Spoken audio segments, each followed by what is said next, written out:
Back to my YouTube channel. ഇനി നമ്മൾ വന്നിരിക്കുന്നത് പന്തളം പാലസിലേക്കാണ്. ഇതാണ് പന്തളം പാലസ്. അയ്യപ്പൻ ജനിച്ച് വളർന്ന സ്ഥലമാണ്. ഇത് കൊച്ചുകോയിക്കൽ ദേഹാരപ്പുരയാണ്. അകത്തേക്ക് പ്രവേശനമില്ലായിരുന്നു. വൃശ്ചികം മാസവും മണ്ഡലമാസം ശബരിമല സീസണിൽ മാത്രമേ അകത്തേക്ക് പ്രവേശനം ഉണ്ടായിരുന്നു. അത് അറിയത്തില്ലായിരുന്നു. ഒരു വീഡിയോ കണ്ടിട്ട് പോയതാണ്. ശബരിമല സീസണിൽ മാത്രമേ പ്രവേശനമുള്ളൂ. ഇത് കൊട്ടാരത്തിൻ്റെ ഓരോരോ ഭാഗങ്ങളാണ്. 3-4 ഭാഗങ്ങളൊക്കെ ഉണ്ട്. ഞങ്ങളവിടെയൊക്കെ പോയായിരുന്നു. അതിലൊരു ഭാഗമാണ് ഈ കാണിക്കുന്നത്.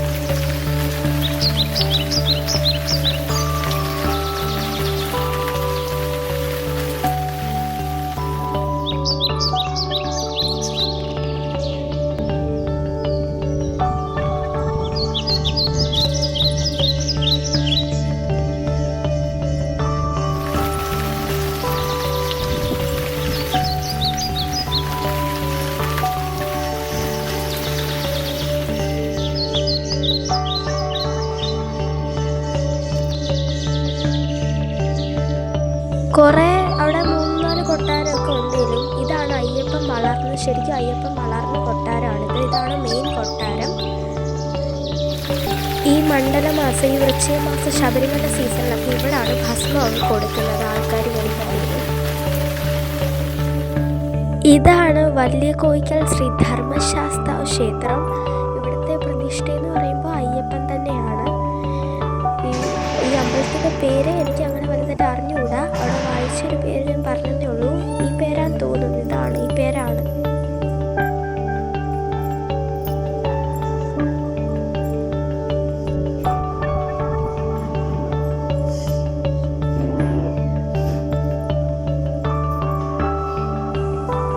ഇതിവിടെ നട അടച്ചിരിക്കുന്നെന്ന് പറയുമ്പോഴത്തേനും ഞങ്ങൾ നേരത്തെ കയറി തൊഴുതായിരുന്നു. ഇപ്പം നേദ്യമാണ് അകത്ത്, അതുകൊണ്ടാണ് നട അടച്ചിരിക്കുന്നത്.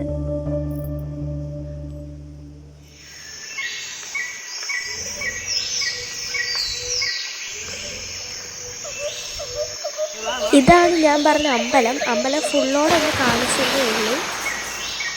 ഇതിലേക്കൂടെയാണ് തിരുവാഭരണം ഇരിക്കുന്നിടത്തോട്ട് പോകുന്നത്. ഇതാണ് തിരുവാഭരണം സൂക്ഷിക്കുന്ന മുറി. ഇതൊരു ശിവക്ഷേത്രമാണ്. തൂക്കുപാലം കഴിഞ്ഞു പോകുമ്പോൾ ഒരു ശിവക്ഷേത്രമാണ്. ഇതാണ് തൂക്കുപാലം. ഇതിലേക്കാണ് ആ ക്ഷേത്രത്തിലോട്ട് പോകുന്നത്. ഒരു ജസ്റ്റ് വീഡിയോ എടുക്കുന്നത് തൂക്കുപാലത്തിലൂടെ നടക്കുന്നതായിട്ട്. പാലത്തിൽ കൂടെ നടക്കുമ്പോൾ ഒരു പേടി ഉണ്ടായിരുന്നു. ഞങ്ങളെ കുടുങ്ങുന്നതാണ് തൂക്കുപാലം ആയതുകൊണ്ട്. ഇത് ഞാൻ പാലത്തിൻ്റെ മാത്രം ചുമ്മാ ഒരു വീഡിയോ എടുത്തതേ ഉള്ളൂ. മറ്റത്തൊക്കെ ആൾക്കാർ നിന്ന് ഫോട്ടോസൊക്കെ എടുക്കുന്നുണ്ടായിരുന്നു.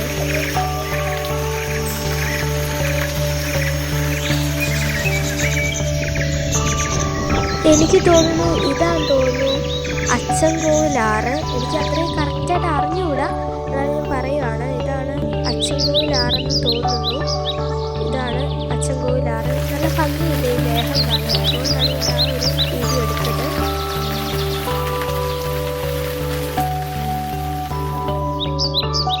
ഇത് ഞാൻ അവിടെ ഒരു അയ്യപ്പൻ്റെ ഒരു ഫോട്ടോ ഭംഗിയായിട്ട് തോന്നി, അതുകൊണ്ടാണ് അവിടെ എടുത്തത്.